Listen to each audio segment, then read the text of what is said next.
Sudah dimulai? Ya, langsung cek.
Ya, assalamualaikum warahmatullahi wabarakatuh.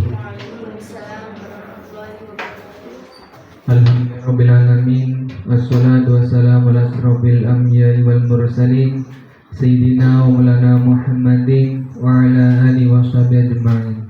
Rabbi shrah li sadri wa yassir li amri wahlul 'uqdatam min lisani yafqahu qawli, amma ba'du. Yang saya hormati Bapak Dr. Andes Gunandi MPD selaku pengawas SMP Dinas Pendidikan Ponorogo, yang kami hormati Bapak Ibu karyawan-karyawati SMP Tahfidzul Quran Raden Wijaya. Pertama-tama mari kita panjatkan puji syukur kepada Allah Subhanahu wa taala yang telah melimpahkan nikmat taufik hidayah kepada kita semua, sehingga pada pagi hari ini kita dapat berkumpul dalam keadaan sehat walafiat. Mari kita ikrarkan dan bacaan hamdalah bersama-sama. Alhamdulillahirabbil alamin. Kedua kalinya salawat serta salam semoga tetap tercurahkan kepada junjungan kita baginda Muhammad sallallahu alaihi wasallam yang kita nanti-nantikan sahabatnya besok di yaumul kiamah. Yang ketiga kalinya pada pagi hari ini di SMP TK Raden Wijaya melaksanakan PMO level sekolah yang pertama pada bulan Agustus. Untuk materi yang akan kita bahas di sini mengenai evaluasi PBIB di SMP TK Raden Wijaya. Evaluasi rapor pendidikan untuk pembenahan karakter murid dan kualitas pembelajaran.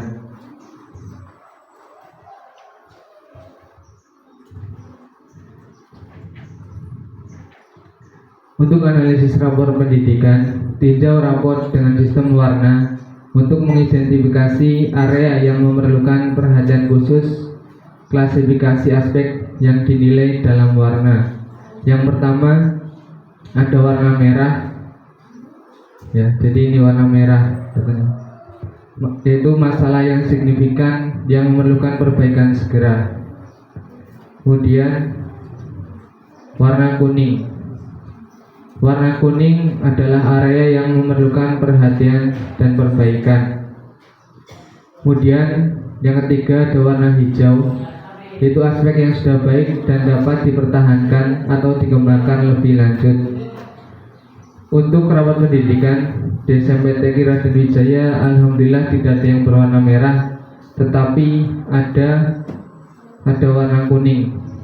Ini yang pertama di karakter murid, kedua di kualitas pembelajaran. Karakter murid dinilai dari akhlak, keamanan, sikap gotong royong, kreativitas, cara pikir, dan kemandirian. Sedangkan untuk kualitas pembelajaran, metode yang dinilai dari metode pembelajaran, pengelolaan kelas, dan dukungan psikologis kepada murid. Hasil analisis rapor pendidikan. Dalam rapor pendidikan di SMP Tahfidzul Quran Raden Wijaya ada 2 item yang perlu dibenahi, yaitu yang pertama ada karakter murid, kemudian yang kedua kualitas pembelajaran.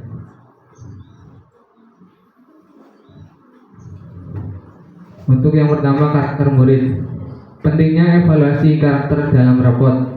Evaluasi karakter adalah penilaian aspek non-akademik seperti kejujuran, tanggung jawab, dan empati. Mengapa evaluasi karakter penting? Karena dapat memastikan bahwa siswa tidak hanya berkembang secara akademis, tetapi juga secara moral dan sosial. Yang kedua, aspek yang dinilai dalam karakter. Yang pertama ada kejujuran yaitu integritas dalam pekerjaan dan interaksi. Kemudian yang kedua tanggung jawab, kemampuan mengelola tugas dan memenuhi kewajiban. Yang ketiga kerjasama, yaitu kemampuan bekerja dalam tim dan menghargai pendapat orang lain. Yang keempat empati dan kepedulian, yaitu sensitivitas terhadap perasaan dan kebutuhan orang lain. Yang selanjutnya metode evaluasi karakter. Yang pertama observasi langsung, yaitu penilaian karakter berdasarkan perilaku peserta didik sehari-hari di sekolah.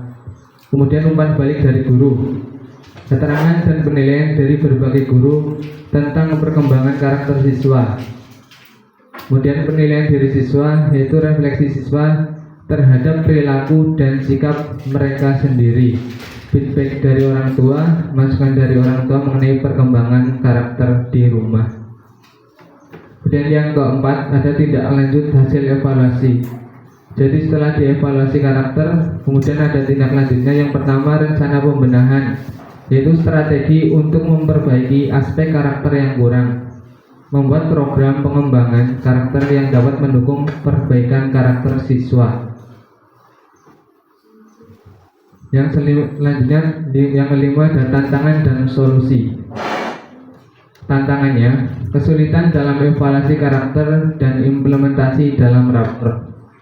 Solusinya, pendekatan untuk mengatasi tantangan seperti pelatihan guru atau pembaharuan rubrik penilaian. Pentingnya evaluasi karakter dalam rapor pendidikan dalam manfaatnya untuk perkembangan siswa secara holistik.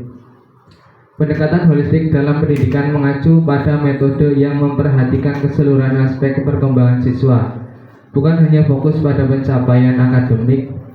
Ini melibatkan perhatian terhadap berbagai dimensi siswa, termasuk 1 ada kognitif, 2 afektif, 3 sosial, dan yang keempat ada fisik. Pendekatan holistik bertujuan untuk mendukung perkembangan siswa secara menyeluruh dan seimbang, mempersiapkan mereka tidak hanya untuk sukses di sekolah, tetapi juga untuk kehidupan di luar sekolah.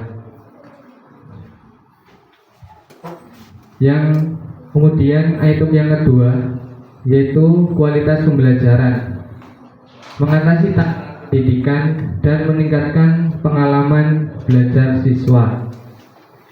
Mengatasi tantangan kualitas pembelajaran memerlukan pendekatan yang komprehensif atau menyeluruh dan terencana. Berikut beberapa langkah yang dapat kita ambil. Yang pertama ada evaluasi dan penilaian. Jadi Bapak Ibu Guru melakukan evaluasi menyeluruh terhadap metode pembelajaran yang ada untuk mengidentifikasi kekuatan dan kelemahan. Gunakan hasil penilaian ini untuk melakukan perbaikan. Kemudian yang kedua ada peningkatan kompetensi pengajar. Investasikan dalam pelatihan dan pengembangan profesional untuk guru dan pengajar agar mereka memiliki keterampilan pengetahuan dalam metode pengajaran.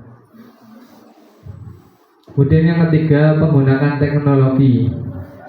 Untuk di SMP TK Raden Wijaya kan ada Chromebook ya. Jadi manfaatkan teknologi tersebut untuk mendukung pembelajaran siswa seperti platform e-learning, aplikasi pendidikan dan lain-lain yang dapat meningkatkan keterlibatan siswa dalam pembelajaran. Yang selanjutnya fasilitas dan sumber daya. Di sini juga sudah ada buku, ada Chromebook, ada dan lain-lain ya. Kemudian pendekatan individual. Jadi perhatikan kebutuhan dan gaya belajar masing-masing siswa yang dulu sudah pernah di workshopkan oleh dengan Bapak Gun nanti, yaitu tentang pembelajaran berdiferensiasi. Oke. Kemudian yang keenam, dukungan emosional dan sosial. Berikan dukungan emosional dan sosial kepada siswa untuk membantu mereka mengatasi stres dan tantangan pribadi yang dapat mempengaruhi kualitas pembelajaran mereka. Kemudian yang ketujuh, kolaborasi dan komunikasi. Fasilitasi komunikasi yang baik antara pengajar, siswa, dan orang tua. Kemudian yang kedelapan, ada umpan balik dan refleksi. Berikan umpan balik yang konstruktif kepada siswa dan terima umpan balik dari mereka tentang proses pembelajaran. Jadi nanti Bapak Ibu guru bisa tahu kurangnya di mana, atau di gurunya atau mungkin di siswanya, nanti kan bisa diperbaiki kembali. Kemudian sekolah menemukan akar masalah. Langkahnya untuk menemukan akar masalah dari subtopik yang akan diintervensi adalah yang pertama, melihat semua sumber data yang dimiliki oleh sekolah, bisa dari rapot pendidikan, bisa dari proses pembelajaran. Dari yang kedua, melakukan pengamatan terhadap perilaku peserta didik. Jadi kan Bapak Ibu guru setiap hari, setiap pembelajaran kan bersimpung langsung bertatap muka dengan para peserta didik. Jadi bisa melakukan pengamatan terhadap perilaku mereka. Jadi nanti Bapak Ibu guru bisa membuat pembelajarannya sesuai dengan apa yang dibutuhkan oleh peserta didik tersebut. Kemudian yang ketiga, memilih masalah yang dianggap prioritas bagi sekolah. Contohnya yaitu kan kita ada kombel, komunitas belajar ya. Jadi dalam kombel tersebut kan ada musyawarah bagaimana cara mengatasi masalah pembelajaran yang hampir semua itu hampir sama, permasalahannya hampir sama antara guru satu dengan guru lain kan. Jadi nanti dimusyawarahkan untuk mencari solusinya bagaimana. Kemudian yang keempat, jika melihat pada data rapot pendidikan, maka sekolah dapat melihat 4 kartu akar masalah dari indikator level 1 dan level 2 yang menyertai. Kemudian yang selanjutnya adalah sesi diskusi, yaitu untuk menemukan akar masalah dan menyepakati solusi berkaitan dengan hasil belajar murid. Ya, kita diskusi setelah ini. Yang pertama, apa yang kita harapkan peserta didik dipelajari di sekolah? Yang pertama silakan dari Bu Anis dulu, yang diharapkan untuk peserta didik yang dipelajari di sekolah. Contohnya seperti apa?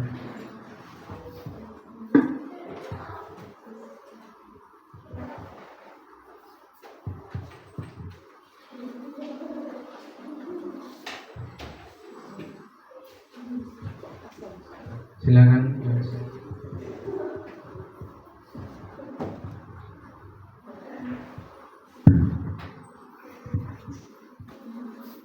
Ya, terima kasih atas pertanyaannya. Bagi saya, apa yang kita harapkan peserta didik pelajari di sekolah? Yang saya harapkan pribadi, peserta didik itu tidak hanya mempelajari tentang materi atau pembelajaran mengenai materi-materi pada umumnya, tetapi yang saya harapkan di mana peserta didik itu di sekolah itu mempelajari bagaimana karakter dari masing-masing temannya, terus bagaimana mereka itu cara mensikapi bersosialisasi dengan teman ataupun dengan orang lain. Karena dimana di sekolah itu kan dimana tempatnya kita untuk mempelajari bukan hanya dari materi-materi umum saja, tapi karakter dimana di sekolah itu membentuk peserta didik itu berkarakter, khususnya di kurikulum Merdeka ini sesuai dengan profil pelajar Pancasila. Jadi yang saya harapkan di sekolah ini siswa itu memiliki sikap sopan santun, terus jujur dan berani untuk bertanggung jawab. Dan itu pun juga saya harapkan mereka itu nanti terjun ke masyarakat itu mereka tidak merasa minder, dimana mereka itu merasa percaya diri dan apa yang mereka lakukan itu tidak menyalahi suatu aturan dari norma. Seperti itu. Selanjutnya kabulkan harapannya tidak. Oke, terus Pak Amin. Sebelumnya terima kasih atas waktunya nggih Pak Amin. Saya hanya meneruskan dari keinginan atau harapan yang disampaikan oleh Bu Anis, hampir sependapat nggih dengan harapannya Bu Anis. Hanya saja di sini tadi Bu Anis menyampaikan bahwa beliau menginginkan pembelajaran atau yang diharapkan dari peserta didik itu tentang bersosial di masyarakat. Itu saya menambahkan sebelum mereka itu pandai atau bisa bersosial dengan masyarakat, saya menginginkan peserta didik itu bisa bertanggung jawab atas dirinya sendiri terlebih dahulu, terutama di dalam kelas. Ketika memang waktunya belajar, anak-anak juga harus mempunyai tanggung jawab untuk ini waktunya belajar. Terus selain itu juga kedisiplinan, seperti yang sudah jenengan sampaikan tadi, bahwasanya karakter peserta didik di rapat pendidikan itu berkuning Pak ya. Berarti harus perlu diperbaiki.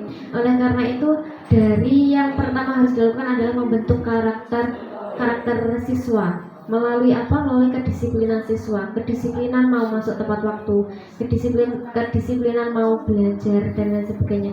Kalau misal peserta didik tersebut sudah memahami disiplin itu seperti ini, itu kan kalau dia terjun ke masyarakat, terjun ke sosial, insya Allah bisa bertanggung jawab atas dirinya sendiri. Harapannya sebenarnya terima kasih. Mohon izin jawab. Kan semua sudah disampaikan. Saya kira semua sudah disampaikan sama Bu Aris dan Bu Desi terkait harapan guru kepada peserta didik untuk memperbaiki atau untuk membenahi bagaimana karakteristik peserta didik, mulai dari kedisiplinan, bertanggung jawab, hingga bagaimana nanti peserta didik dapat bersosial di masyarakat. Namun seperti judul yang ada di PPT, bagaimana menyepakati solusi berkaitan dengan hasil belajar. Yang saya pahami hasil belajar di sini adalah bagaimana peserta didik dapat mencapai suatu tujuan pembelajaran ketika kita melaksanakan pembelajaran. Sehingga harapan saya selain peserta didik itu memiliki karakteristik yang baik, tentu kita juga tidak dapat melupakan bahwa salah satu tujuan utama dalam pembelajaran yaitu bagaimana peserta didik dapat mencapai tujuan pembelajaran yang sudah kita tetapkan. Tentunya sesuai dengan kemampuan yang dimiliki oleh masing-masing peserta didik. Namun tidak hanya fokus ke itu saja. Kembali lagi bahwa karakteristik yang baik itu perlu dimiliki oleh peserta didik.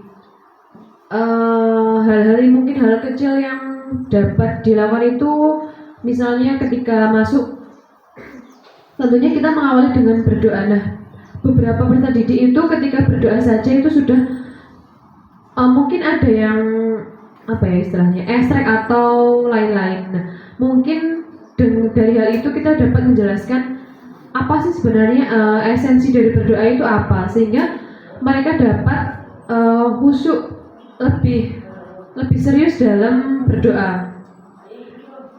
Mungkin hal-hal untuk memperbaiki karakteristik peserta didik itu dapat dimulai dari hal kecil, misalnya seperti yang sudah saya sebutkan tadi, atau hal-hal lain yang sudah disebutkan oleh guru-guru yang lain. Sekian, terima kasih. Ya, terima kasih. Untuk yang soal selanjutnya yaitu apa visi, misi, dan tujuan sekolah.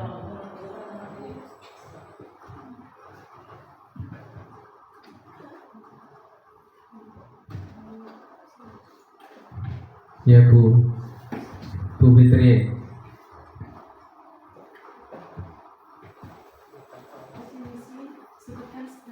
Ya, ya beberapa saja nggak apa.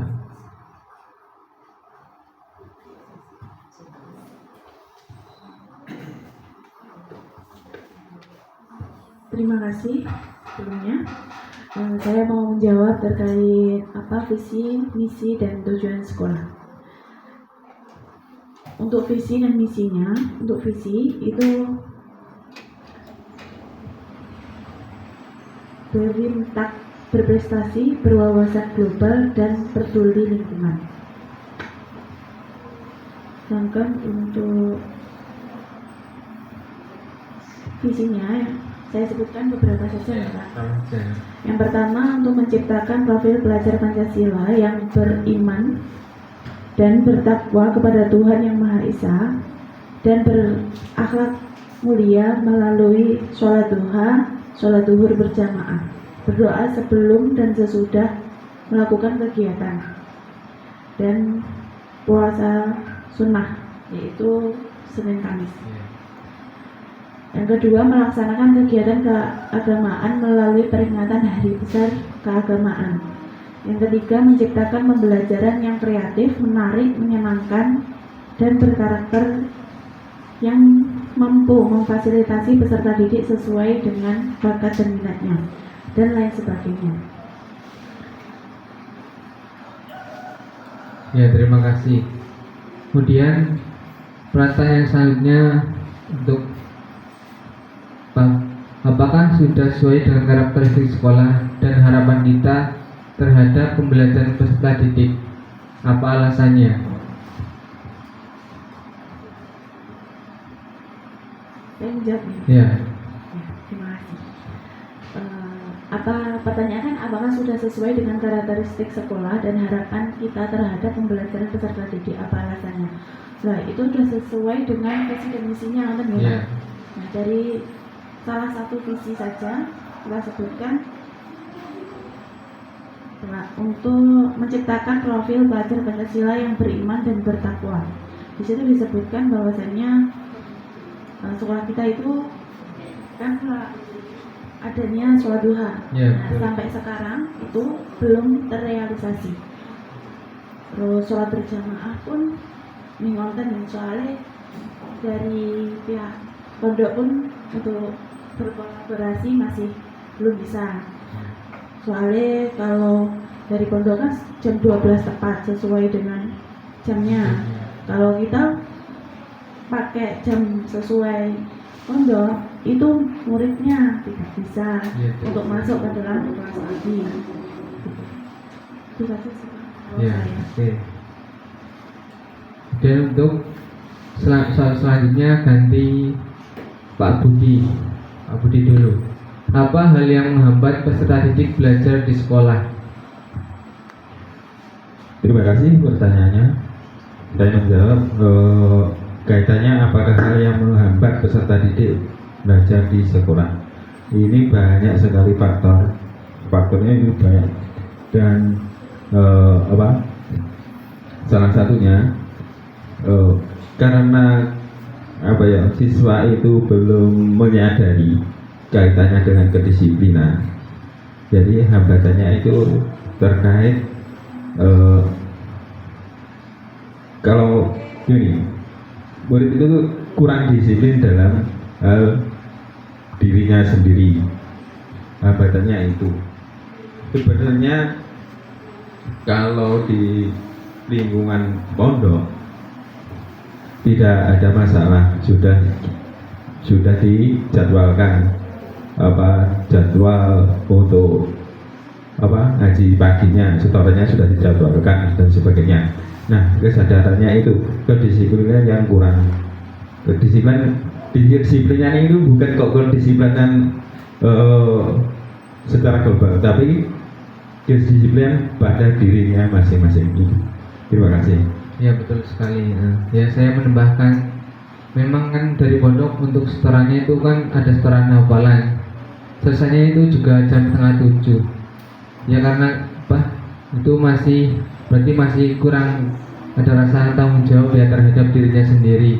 Bagaimana mereka mengelola waktu supaya bisa masuk kelas tepat waktu. Oke. Untuk yang selanjutnya, apa hal yang menghambat visi misi dan tujuan sekolah? Untuk Bu Desi aja ya. Hal yang menghambat visi misi dan tujuan sekolah. Oke, baik, terima kasih Pak Amin atas pertanyaannya.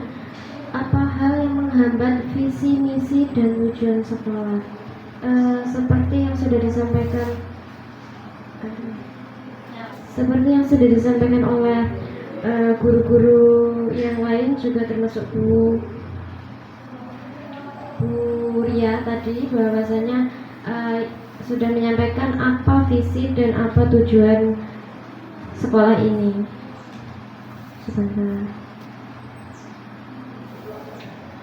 Oke, visi yang berintak berprestasi, berwawasan global dan peduli lingkungan itu harus bisa diwujudkan dengan melaksanakan atau dengan mewujudkan misi-misi yang sudah disiapkan.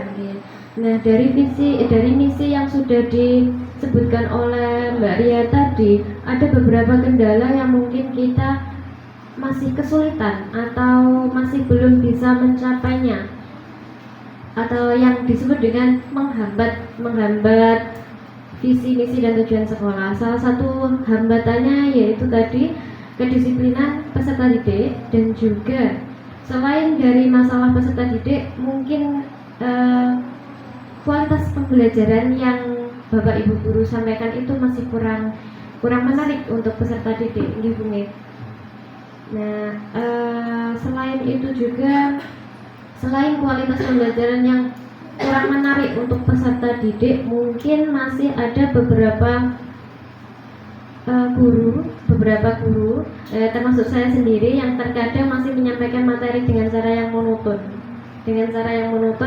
karena dilihat dari kemampuan atau karakteristik siswanya itu, seperti kalau sekarang metode penyampaian pembelajaran dengan cara ceramah gitu Pak.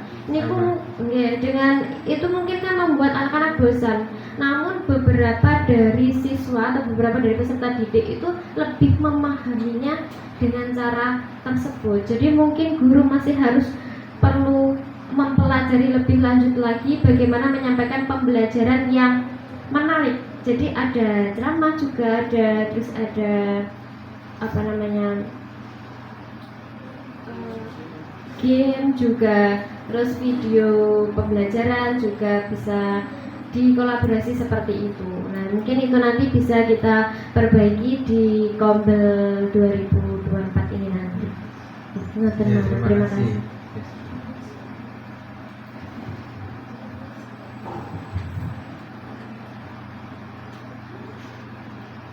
Ya sudah. Apa saja masalah yang terlihat dalam raport pendidikan di sekolah kita? Tadi ada dua, apa saja tadi? Karakter murid dan kualitas pembelajaran. Ya mungkin dari Bapak Gunandi mau menambahi.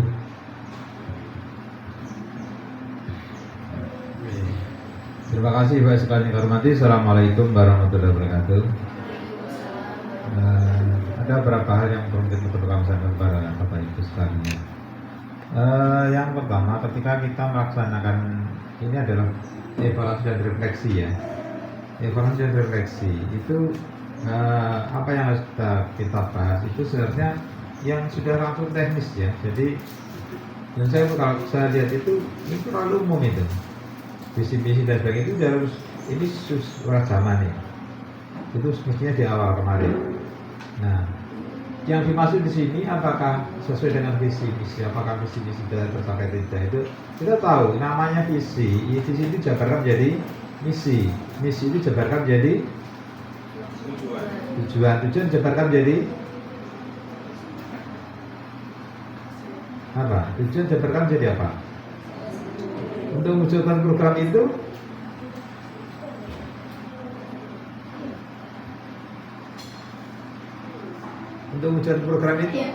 apa?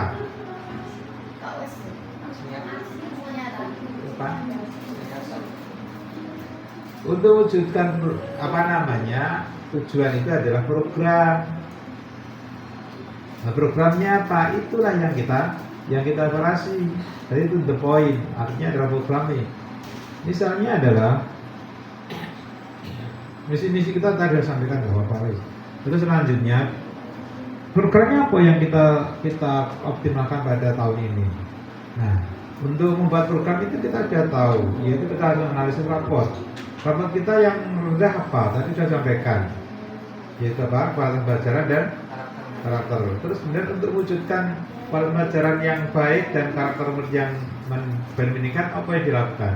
Nah, itu programnya apa? Nah, program itu sampai hari ini itu terlaksananya bagaimana? Sudah terlaksana atau belum? Kalau sudah terlaksana bagaimana? Sudah berhasilkah atau ada yang perlu peningkatan? Apa tantangannya? Apa hambatannya? Itu yang harus kita kupas. Kualitas pelajaran, otomatis kualitas pelajaran itu diawali dari apa? Dari peningkatan kompetensi gurunya dulu. Apakah guru-guru kita sudah kompeten? Sudah. Kalau sudah, bagaimana implementasinya di kelas? Atau guru yang belum, maka untuk langkah pertama adalah meningkatkan kompetensi dulu. Yang kedua adalah baru implementasi. Apa yang menjadi kendala? Nah itu. Nah, oleh sebab itu kenapa di dalam apa namanya program sekolah penggerak itu kan kemarin sudah dibagi jadi apa namanya elemen-elemen dan sub-elemen ya, topik atau topik dan subtopik. Itu ada sebenarnya dalam rangka untuk mewujudkan visi-misi sekolah, yaitu visi-misi utama, yaitu untuk mewujudkan program belajar Pancasila. Itu intinya di situ. Nah, topik-topik itu kemarin sudah dilaksanakan. Apa topik yang kemarin yang dipilih? Program penanggulangan bullying dan forum diskusi dan berbagi antar guru. Program penanggulangan bullying dan forum diskusi dan berbagi antar guru. Program penanggulangan bullying. Iya.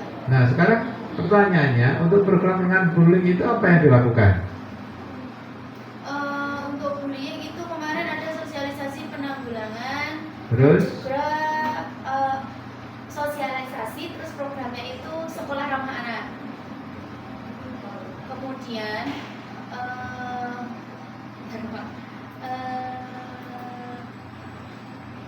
yang sudah terlaksana itu pembiasaan 3S.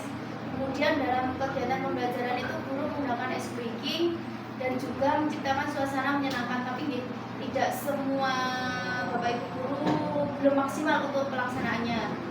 Kemudian memberikan ruang kepada anak untuk berkreasi, berekspresi dan berpartisipasi dalam kegiatan sekolah, menampilkan kreasi anak, kemudian mengenalkan berbagai permainan tradisional, kemudian memberikan penghargaan bagi anak berprestasi, baik prestasi akademik maupun non akademik. Kemudian yang dihadapi atau kendala yang dihadapi itu karena sudah kebiasaan, itu ada beberapa anak itu tidak merasa itu semua sesuatu yang salah. Kemudian anak menganggap apa yang dikatakan atau dilakukan itu. Saya potong dulu. Maksudnya gimana? Satu yang salah itu yang mana? Terkadang kan anak itu mengatakan atau menyebut nama mereka itu sesuai dengan nama orang tuanya. Nah, karena sudah terbiasa ya tadi. Kemudian terus tindakannya apa itu? Untuk kami dari sekolah maupun pondok juga mengajak orang tua pada saat penyambangan itu mengajak mereka supaya ya, tidak hanya bapak ibu guru tapi orang tuanya juga memberitahukan jangan seperti ini, kamu memanggil temanmu dengan nama orang tua itu kedengarannya tidak sopan dan sebagainya gitu. Sedikit motivasi dari orang tua. Kemudian karena interaksi guru dan peserta didik itu kan lebih sedikit dibandingkan waktu bersama mereka di asrama. Jadi kan hampir 24 jam mereka bersama. Jadi kalau mereka mengatakan pemanggilannya oi itu mereka tidak merasa bersalah. Kemudian apa ya? Ya itu Pak, kalau Kan jenengan kalau seperti itu yang jelas yang pertama adalah keterangan buruk sudah optimal atau belum, itu harus dievaluasi juga. Yang kedua, apakah cukup itu? Kalau saya melihat dari program kami yang jenengan sampaikan tadi walaupun banyak sekali, itu enggak belum menyentuh ke arah itu. Ya. Apakah seperti sudah sosialisasi? Enggak. Kalau bisa itu cukup enggak. Karena apa? Menanamkan karakter adalah harus terus menerus. Yang kedua adalah semuanya harus terlibat.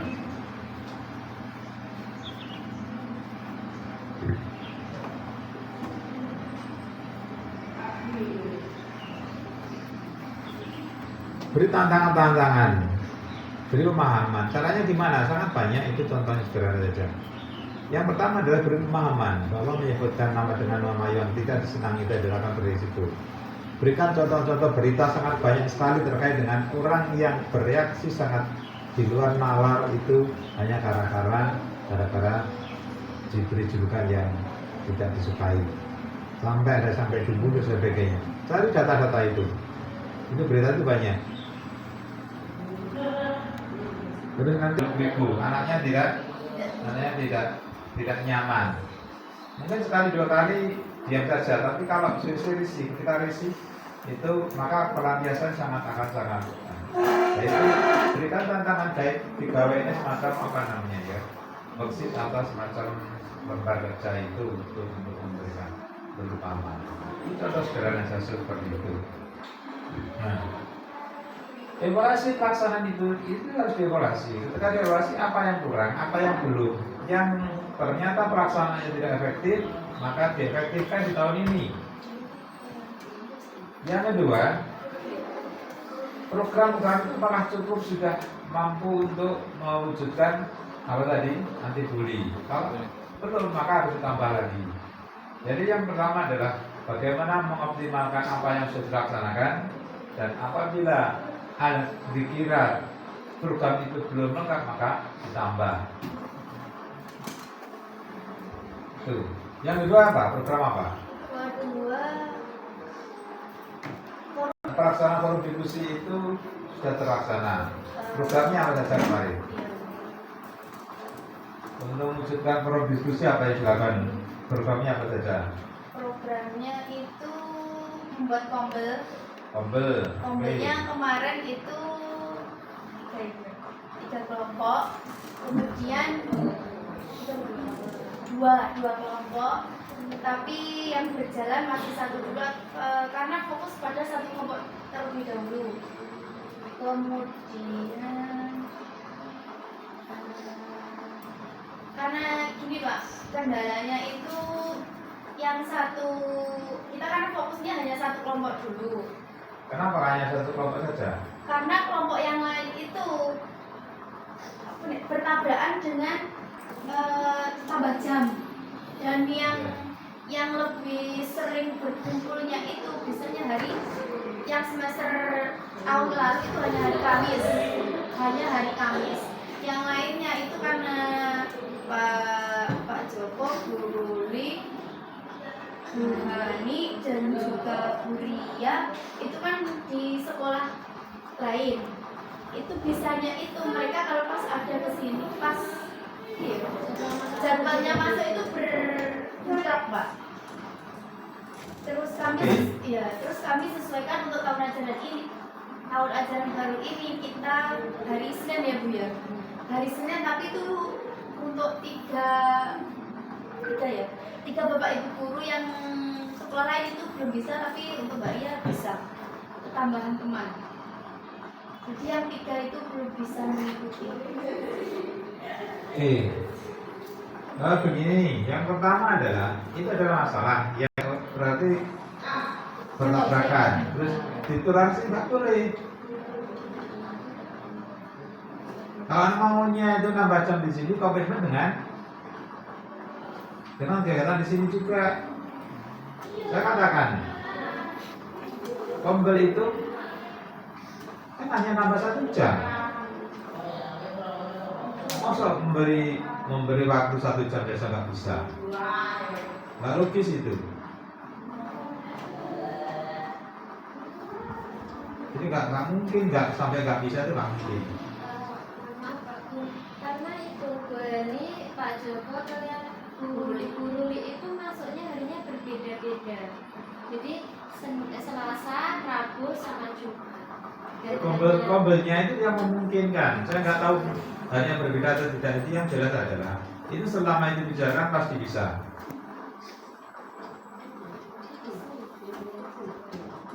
Karena apa yang namanya nambah jam itu ya konsekuensinya nambah dengan konsekuensi tambahan itu.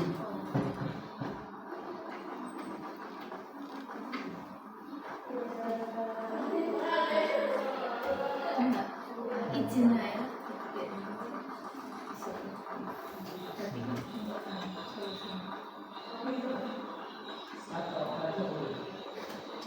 Karena saya katakan itu, yang namanya nambah itu kan hanya berarti kan hanya memenuhi 24 jam, ya kan? Satu pekan itu guru itu ada waktu 37 jam. Berarti ada tidak mengajari sebanyak itu 13 jam, berapa itu? 13 jam itu.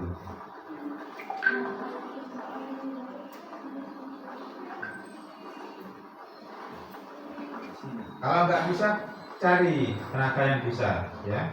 Kalau jenengan itu seperti itu, tidak akan ada kemajuan.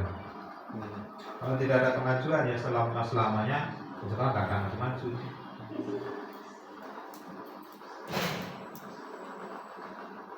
Saya teruskan, itu contoh. Yang pertama adalah kendala-kendala itu harus segera diatasi, dioptimalkan untuk mulai bulan September.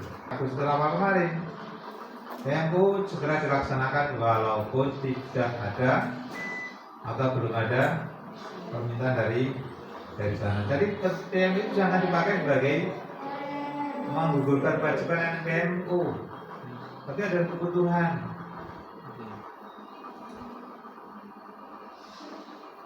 Saya minta juga setiap periode 2 pekan sekali sebenarnya itu ngumpul bareng untuk membicarakan permasalahan pembelajaran.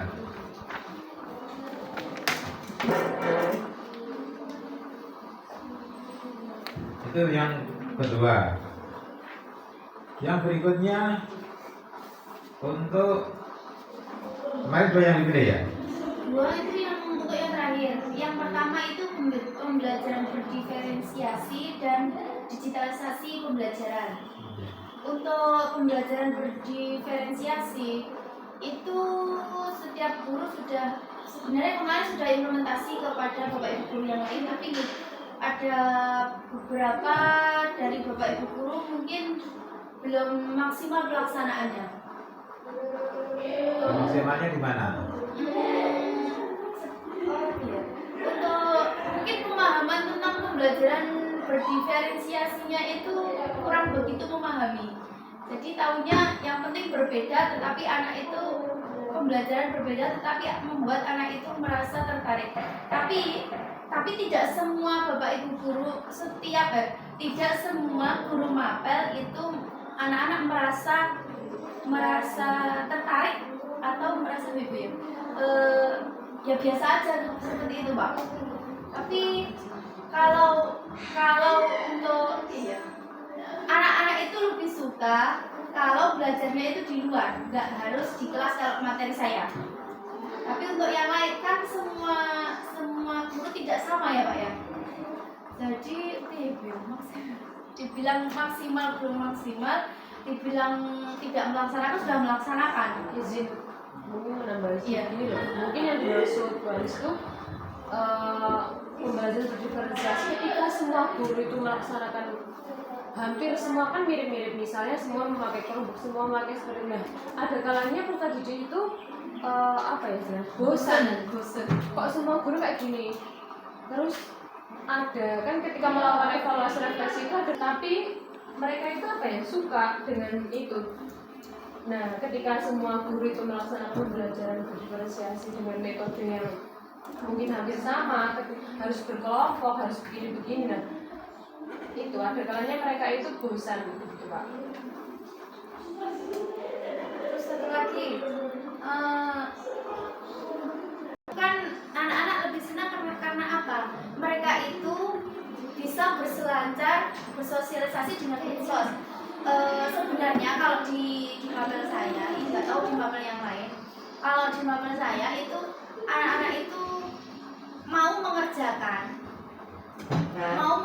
tugas, mau mengerjakan apa yang diberitakan atau diperintahkan, tetapi di sela-sela itu anak itu berselancar dengan IG, TikTok dan sebagainya.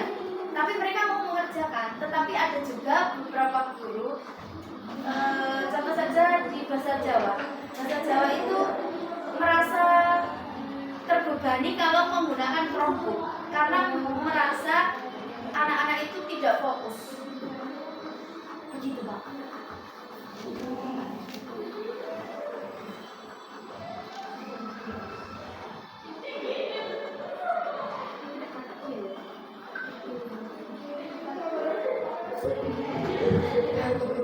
Oke. Saya ulangi sekali lagi. Yang pertama adalah pembelajaran berdiferensiasi bukan pembelajaran. Diferensiasi cirinya adalah pembelajaran menjadi nyaman. Nyaman itu berarti bukan berdiferensiasi. Bertanya Pak.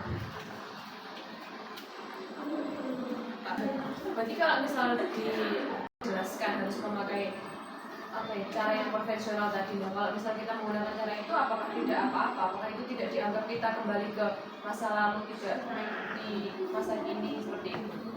Pertanyaan saya, kita mengajar itu apa? Mewujudkan profil pelajar Pancasila. Di dalam profil Pancasila ada berapa dimensi itu? Ada 6 dimensi. Salah satunya apa? Kreatif, kritis. Apakah dengan diterangkan itu anak-anak menjadi kritis? Apakah menjadi kreatif?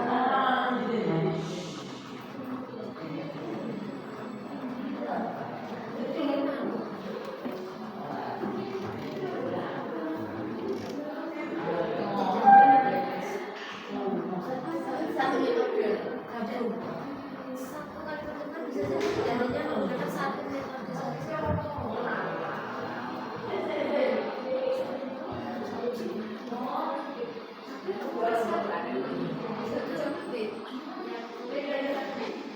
Bisa dipahami maksud saya?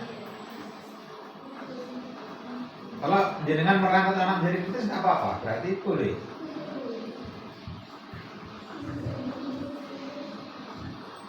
Prinsipnya adalah anak kritis dan kreatif, berkolaboratif. Kalau di dalam program namanya gotong royong, berkepentingan global dan sebagainya itu. Jadi itu esensinya di situ, mewujudkan program pelajar Pancasila.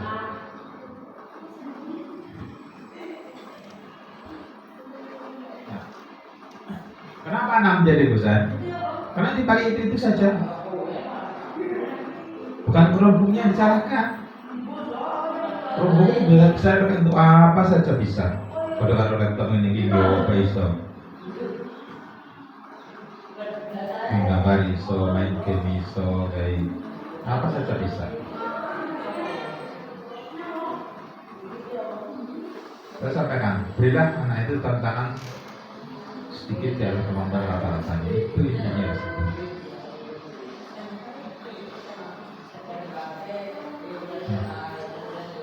Dan ini Bapak Ibu, jadi program yang kemarin itu tetap harus dievaluasi. bukan terus berkamis barbar, bukan. Jadi satu dulu, yang pertama kemarin definisi sama Pembelajaran digitalisasi.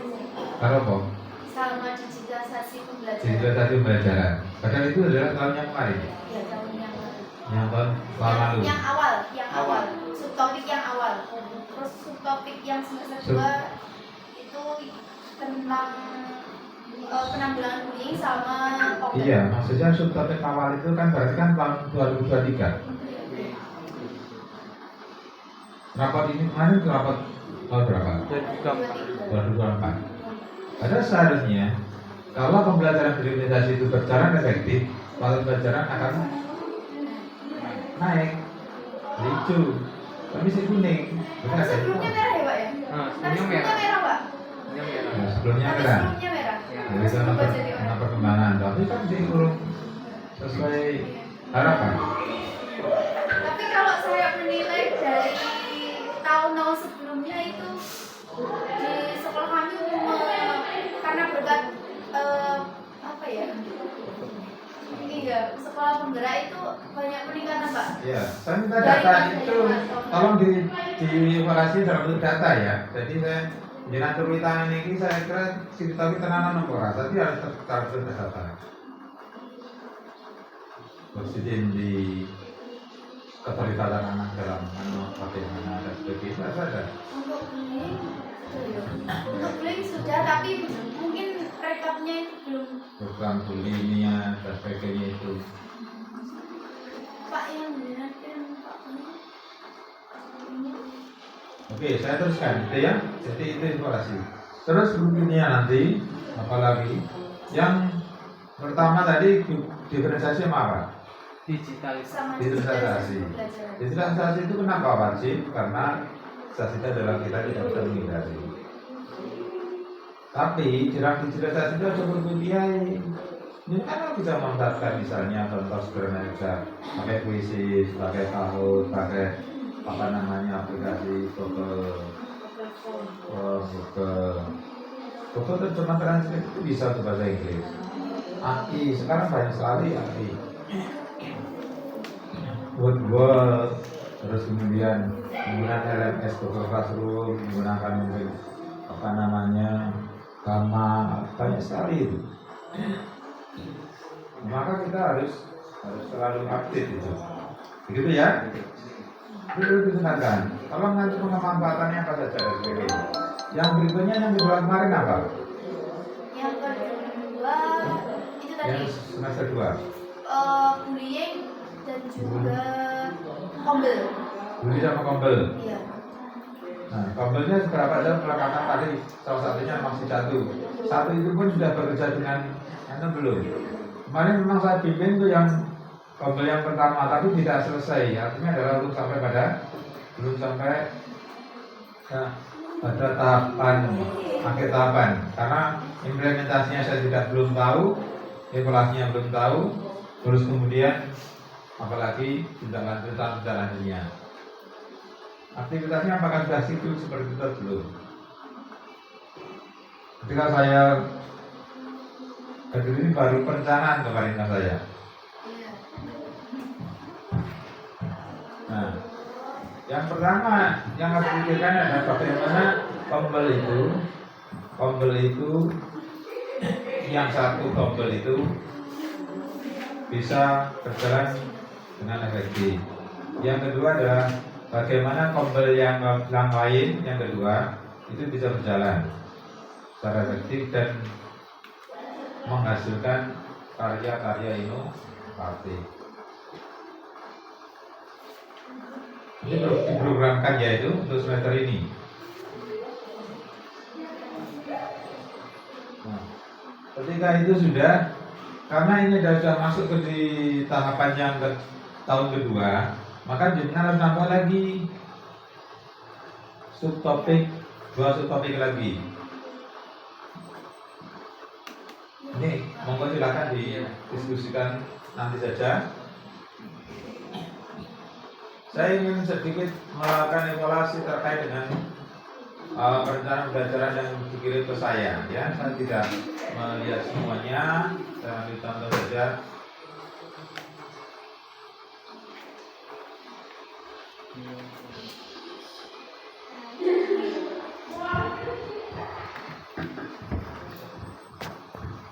Yang menggiring anak itu untuk mampu berpikir.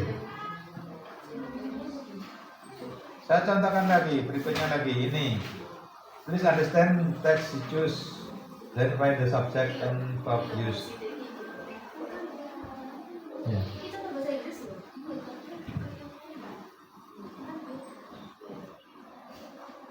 Nah, seperti ini anak kan sudah jadi. Kenapa kok tidak berjalan? Salah satunya adalah lembar yang kita berikan pada anak itu tidak nyambung. Ya, paham yang saya maksud ya? Yang berikutnya, saya melihat di nilai kejujuran ini adalah BK. Ketika kita menyambung itu tidak seperti ini, mohon maaf. Apakah kejujuran atau jujur itu? Ini penjelasan yang biasa saja.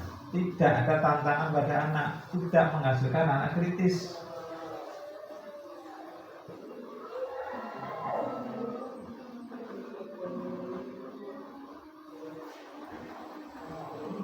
Mestinya kejujuran kan sederhana saja kan? Maksudnya berikan satu situasi. Mungkin saya pernah cerita itu terkait dengan sopir angkot sama ibu-ibu yang punya 3 anak di Bandung itu, ya kan? Itu sebagai situasi. Terus kemudian apa nilai positif pada sisi ibu, apa nilai positif nanti kaitkan dengan ayat-ayat yang ada di Al-Quran karena kita adalah sekolah berdasarkan agama. Itu kalau seperti ini jujur menurut kamu bahasa Indonesia sebagainya, nggak penting ini. Maka ketika ini tidak akan menghasilkan kritis dari kami, okay? Berikutnya materi IPA, IPA-nya siapa? Ya. Materi IPA, saya lihat di sini sudah oke. Jadi ketika dengan pakai discovery itu ada langkahnya stimulation, problem statement, data collection, data processing, verification, generalization. Tapi di sini tidak ada worksheet-nya pilihan nih. Ketika bagaimana dengan menggiring untuk anak itu memberi rangsangan pada anak, diminta memberikan beberapa kegiatan yang berkaitan dengan materi, apakah akan termotivasi? Enggak.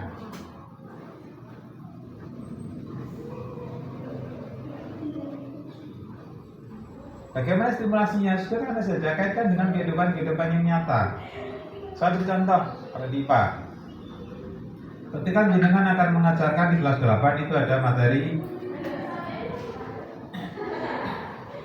apa namanya, gelombang cahaya, bermain. Semester berapa itu? Ya. Itu sederhana saja. Berikan misalnya di rangsangannya, stimulasinya sederhana saja. Berikan, saya kemarin sudah kebetulan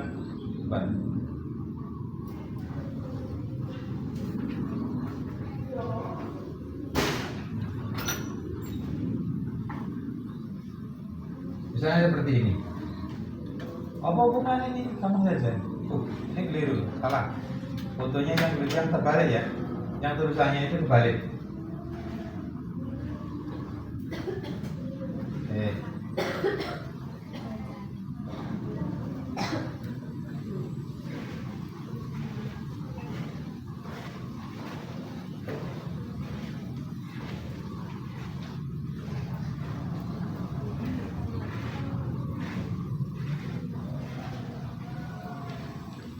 Ini misalnya Surabaya larang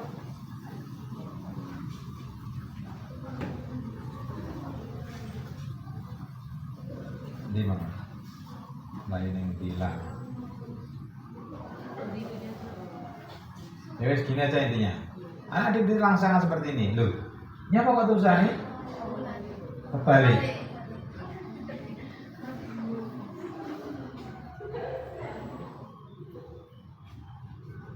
Mana anak akan banyak reaksi.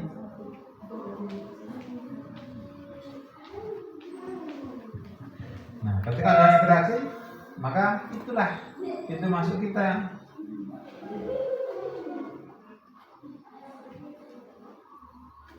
Coba misalnya ketika saya banyak jangan dijawab.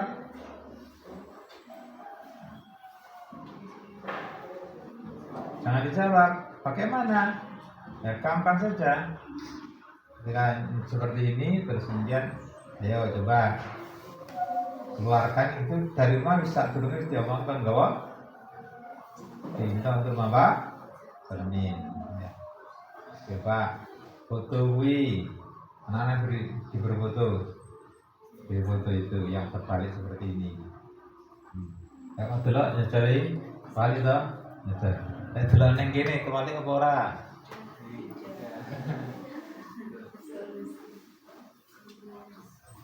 Nah, ketika seperti itu kira-kira apa? Nah, itulah salah satu ciri dari sifat cermin. Nah, kalau seandainya nanti cermin itu ini ora datar ngene iki, nek tak langkung niku piye kira-kira dadine piye ya? Kalau dadi melengkung ke bawah dada gens. Nah, itu nanti kemudian dicak praktek anak-anak. Ketika dicak praktek, oh iya ternyata kenapa kok ternyata terbalik? Ternyata sifat pencerminan itu adalah karena pemantulan. Karena pantulan begini-begini sehingga menjadi terbalik dan sebagainya. Nah, itu tidak terbalik di dua posisi ya. Yang terbalik itu adalah yang dari enggak ke bawah itu namanya terbalik. Dan itu hanya dua posisi dari kanan ke kiri. Contoh itu sederhana untuk memberikan stimulasi.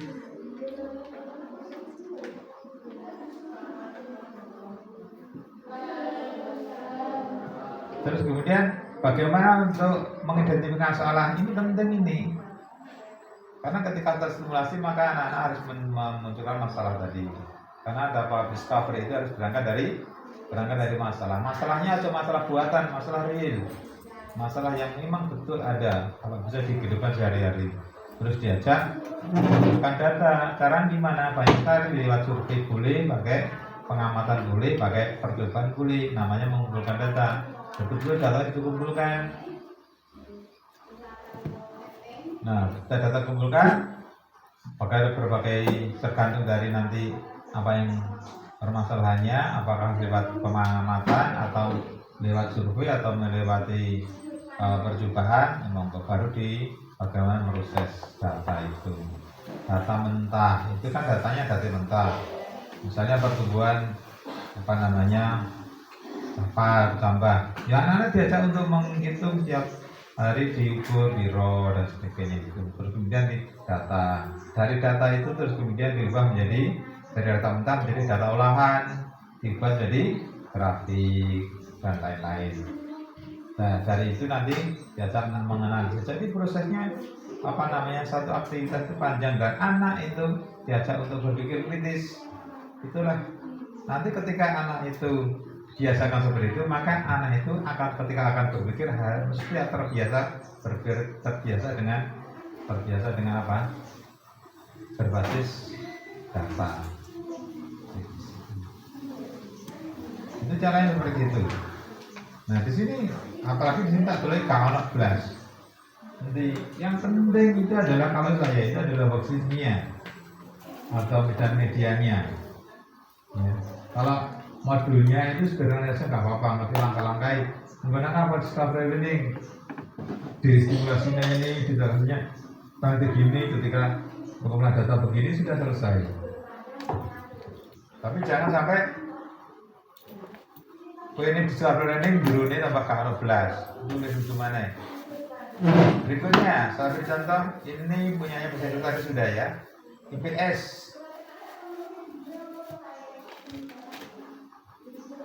Yang IPS juga sama. Tidak ada. Terus nanti kita rubrik penilaian kok seperti ini. Namanya rubrik. Rubrik itu apa toh?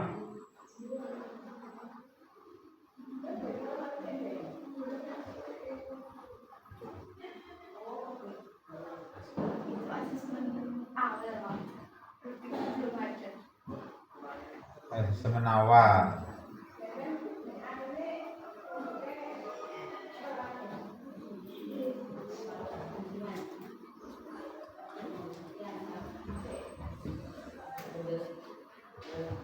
Sehingga kenapa saya mau mewajibkan untuk worksheet itu karena apa? Karena yang nanti yang kita pakai yang apa namanya untuk anak itu adalah worksheetnya itu.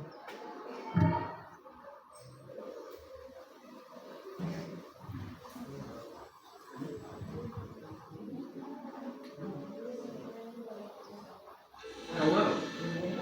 Communicate in English easily. Use Grammarly and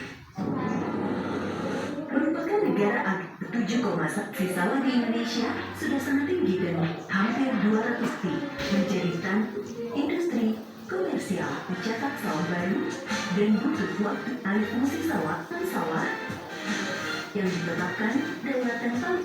Mari jaga kesuburan musikannya melaporkan adanya plan pengendalian adil makmur. Ada gininya, kalau hanya seperti ini tidak ada ini tidak akan anak tidak tertarik. Jadi kenapa kok anak tidak tertarik? Bukan karena anak itu ingin pembelajaran yang konvensional itu tadi, tapi karena ketika jenengan menyajikan itu nggak nyambung. Jadi pahami.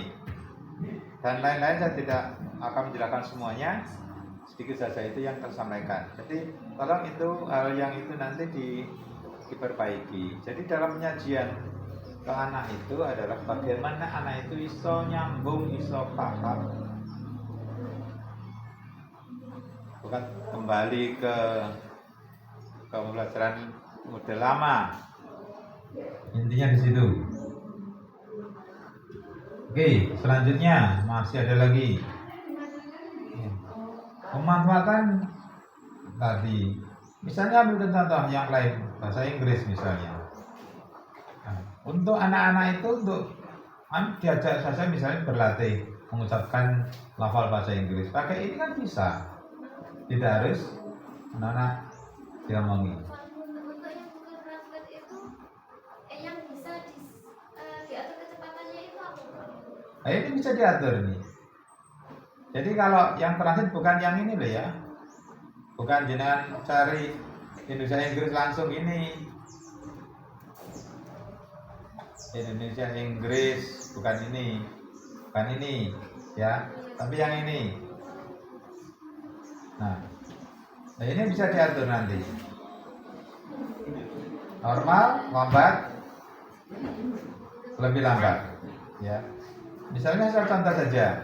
Kalau saya sudah bisa, maka saya akan menunjukkan Alif in Ponorogo. Nah, kalau seperti ini berarti ini tulisannya munculnya nggak sesuai dengan yang berarti pengucapan saya. Iya, pronunciation belum betul.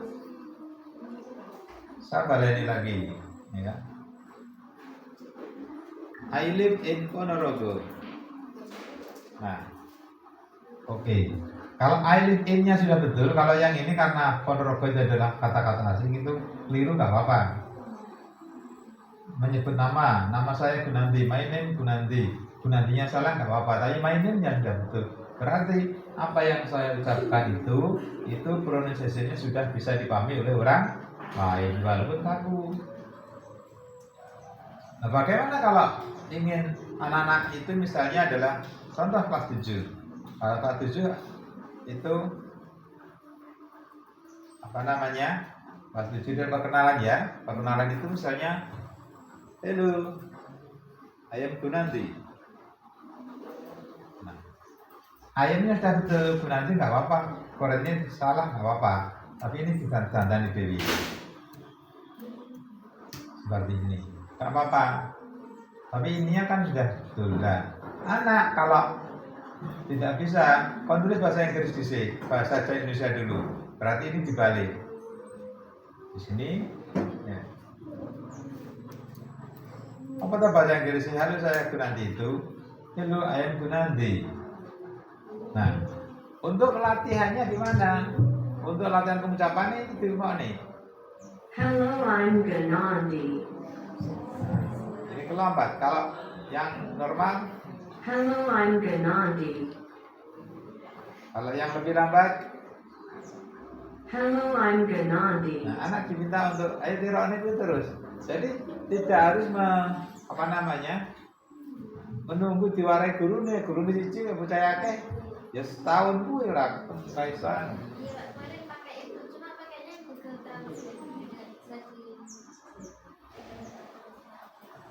Nah, ketika ini sudah bisa, merasa bisa, maka disimpan di ini. Kita kasih lanjut, terus nanti jajal kayak video omongan ini dikirim. Di keras di terumbu kan bisa dipakai untuk rekaman itu. Contoh sederhana itu. Misalnya dengan pakai wordball itu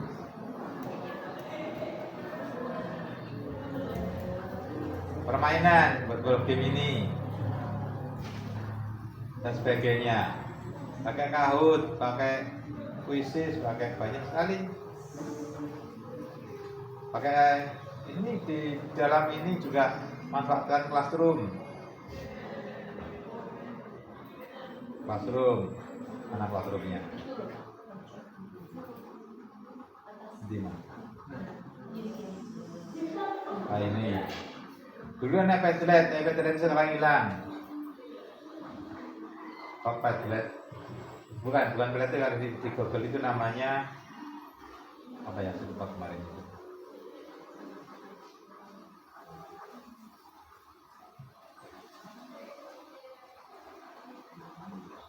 Padlet itu ada juga, Padlet itu bisa itu nih analogi dan sebagainya. Bagaimana penggunaannya nanti belajar sendiri. Ya, ini memudahkan dalam apa namanya membuat PowerPoint pakai Gamma AI misalnya. Nah, banyak. Jadi yang jangan disalahkan Chromebooknya, tapi adalah ya kita harus banyak menjelajah manfaat itu. Nah, saya tidak menyarankan pemanfaatan ini memanfaatkan apa namanya media sosial yang umum, Facebook dan lain-lain itu. Karena apa? Karena kalau di media sosial umum itu ya ada konsumsi orang dewasa juga yang kita.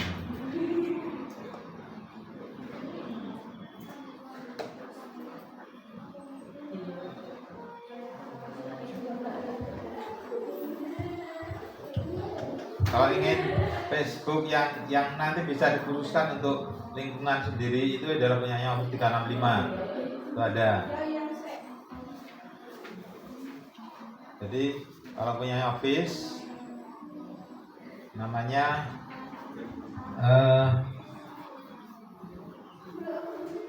apa istilah yang namanya?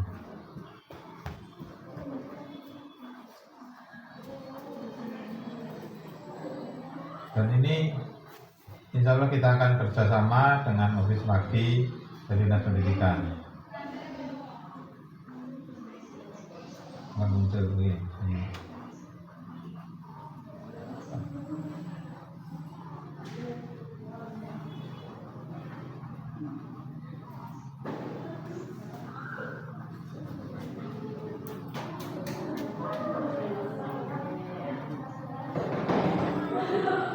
Bapak Ibu bisa menggunakan ini Teams.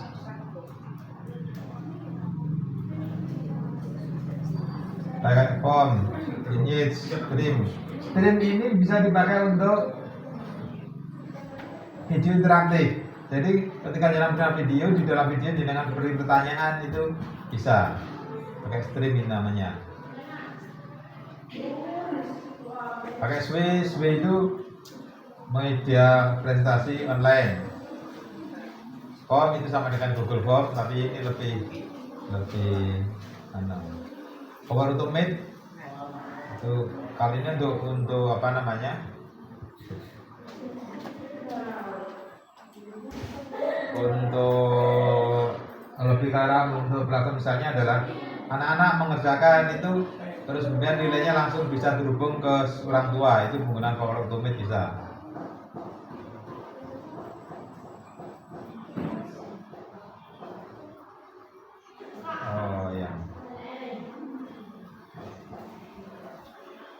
Yang media komunikasi internal itu di sini hilang, berarti dia apa namanya yang berbayar. Teams itu untuk seperti classroom. Jadi seperti itu dimanfaatkan semua, optimalkan semuanya.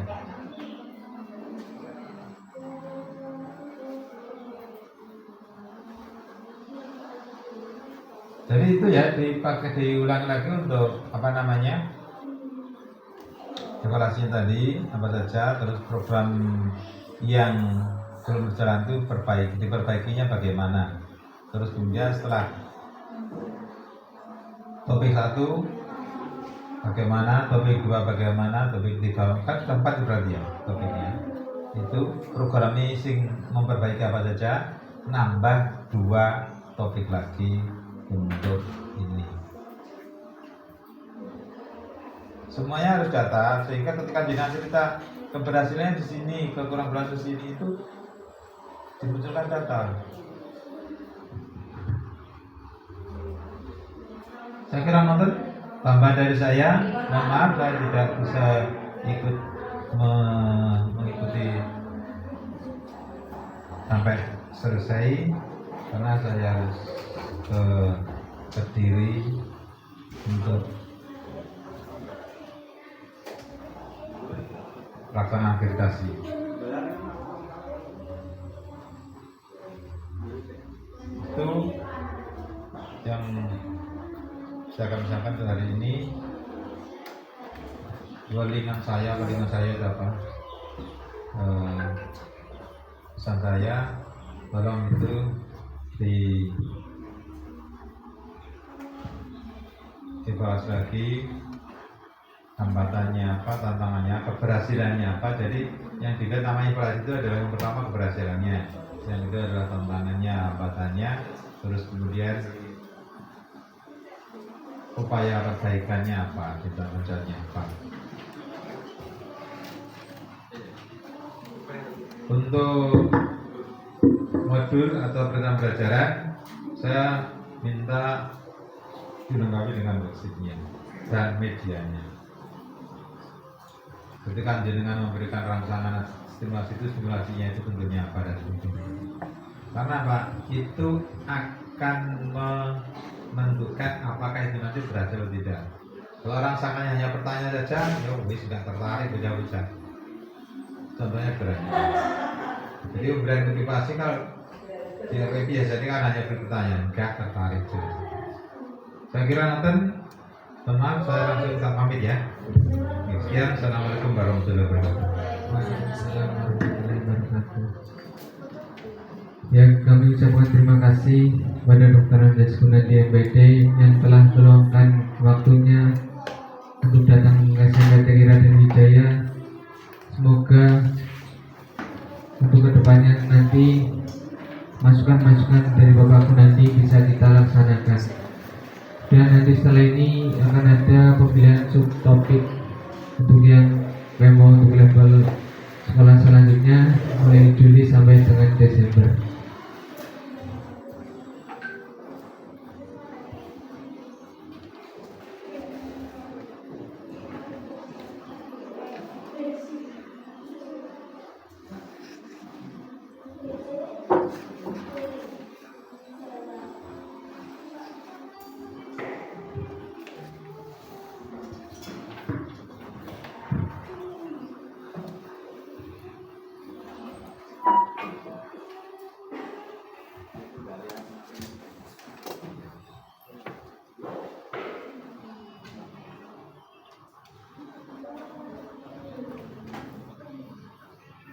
Nanti hasil refleksi, evaluasi dan refleksi sama program yang akan dilaksanakan dikirim ke saya ya.